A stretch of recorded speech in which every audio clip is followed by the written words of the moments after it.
Seção 7. Dá licença para tratar de interesses particulares. Artigo 91. A critério da administração, poderão ser concedidas ao servidor ocupante de cargo efetivo, desde que não esteja em estágio probatório, licenças para o trato de assuntos particulares pelo prazo de até 3 anos consecutivos, sem remuneração. Parágrafo único. A licença poderá ser interrompida a qualquer tempo, a pedido do servidor ou no interesse do serviço. Seção 8. Dá licença para o desempenho de mandato classista. Artigo 92. É assegurado ao servidor o direito à licença sem remuneração para o desempenho de mandato em confederação, federação, associação de classe de âmbito nacional, sindicato representativo da categoria ou entidade fiscalizadora da profissão, ou ainda para participar de gerência ou administração em sociedade cooperativa constituída por servidores públicos para prestar serviços a seus membros, observado o disposto na linha C do inciso 8 do artigo 102 desta lei, conforme disposto em regulamento e observados os seguintes limites. Inciso 1. Para entidades com até 5.000 associados, 2 servidores. Inciso 2. Para entidades com 5.001 a 30.000 associados, 4 servidores. Inciso 3. Para entidades com mais de 30.000 associados, 8 servidores. Parágrafo 1º.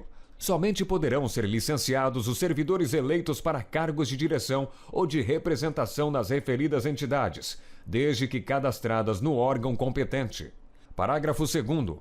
A licença terá duração igual à do mandato, podendo ser renovada no caso de reeleição. Capítulo 5. Dos afastamentos. Seção 1. Do afastamento para servir a outro órgão ou entidade. Artigo 93. O servidor poderá ser cedido para ter exercício em outro órgão ou entidade dos poderes da União, dos Estados ou do Distrito Federal e dos municípios, nas seguintes hipóteses. Inciso 1. Para exercício de cargo em comissão ou função de confiança. Inciso 2. Em casos previstos em leis específicas. Parágrafo 1º. Na hipótese do inciso 1, sendo a cessão para órgãos ou entidades dos Estados, do Distrito Federal ou dos municípios, o ônus da remuneração será do órgão ou entidade cessionária, mantido o ônus para o cedente dos demais casos. Parágrafo 2º. Na hipótese de o servidor cedido à empresa pública ou sociedade de economia mista, nos termos das respectivas normas, optar pela remuneração do cargo efetivo ou pela remuneração do cargo efetivo acrescido de percentual da retribuição do cargo em comissão, a entidade cessionária efetuará o reembolso das despesas realizadas pelo órgão ou entidade de origem. Parágrafo 3º. A cessão far-se-á mediante portaria publicada no Diário Oficial da União. Parágrafo 4º. Mediante autorização expressa do Presidente da República, o servidor do Poder Executivo poderá ter exercício em outro órgão da administração federal direta que não tenha quadro próprio de pessoal, para fim determinado e a prazo certo. Parágrafo 5º. Aplica-se à União, em se tratando de empregado ou servidor por ela requisitado, as disposições dos parágrafos 1º e 2º deste artigo. Parágrafo 6º. As cessões de empregados de empresa pública ou de sociedade de economia mista que receba recursos de Tesouro Nacional para o custeio total ou parcial de sua folha de pagamento de pessoal independem das disposições contidas nos incisos 1 e 2 e parágrafos 1º e 2º deste artigo, ficando o exercício do empregado cedido condicionado à autorização específica do Ministério do Planejamento, Orçamento e Gestão, exceto nos casos de ocupação de cargo em comissão ou função gratificada.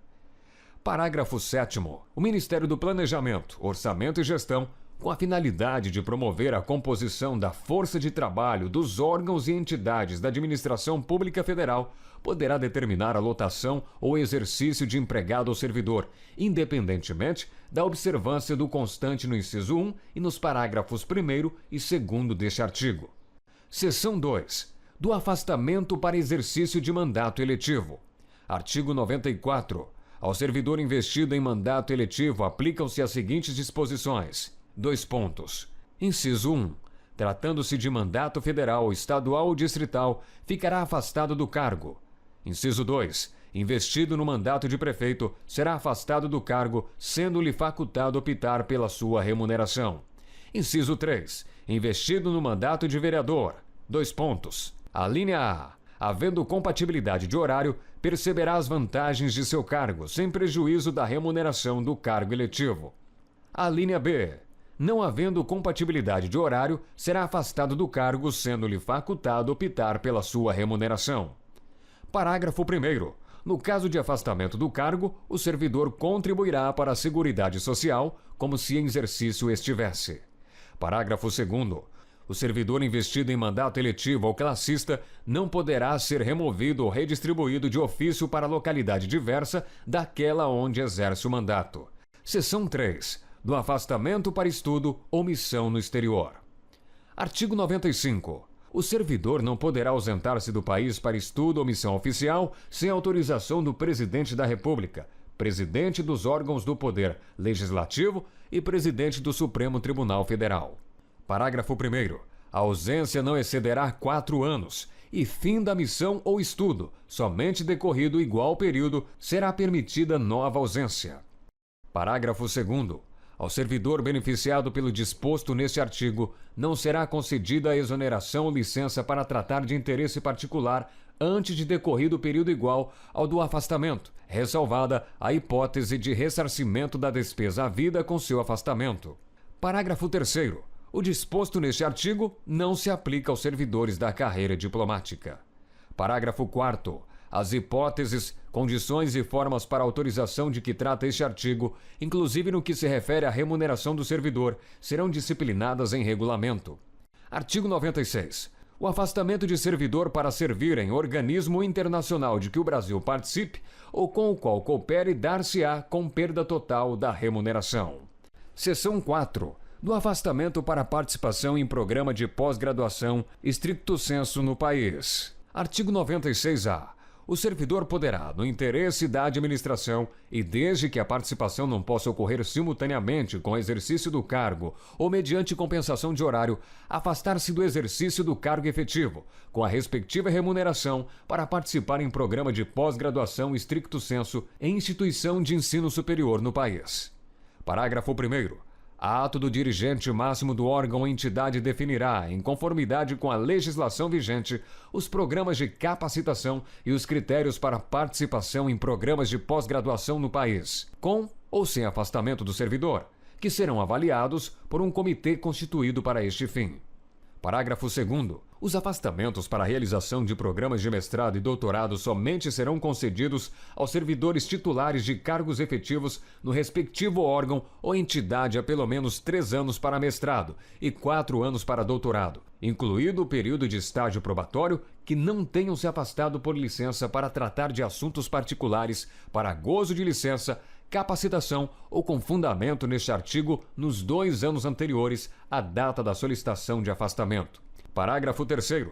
Os afastamentos para a realização de programas de pós-doutorado somente serão concedidos aos servidores titulares de cargos efetivo no respectivo órgão ou entidade há pelo menos 4 anos, incluído o período de estágio probatório, e que não tenham se afastado por licença para tratar de assuntos particulares ou com fundamento neste artigo, nos 4 anos anteriores à data da solicitação de afastamento. Parágrafo 4º. Os servidores beneficiados pelos afastamentos previstos nos parágrafos 1º, 2º e 3º deste artigo terão que permanecer no exercício de suas funções após o seu retorno por um período igual ao do afastamento concedido. Parágrafo 5º. Caso o servidor venha solicitar exoneração do cargo ou aposentadoria, antes de cumprido o período de permanência previsto no parágrafo 4º deste artigo, deverá ressarcir o órgão ou entidade, na forma do artigo 47 da Lei nº 8.112, de 11 de dezembro de 1990, dos gastos com seu aperfeiçoamento. Parágrafo 6º.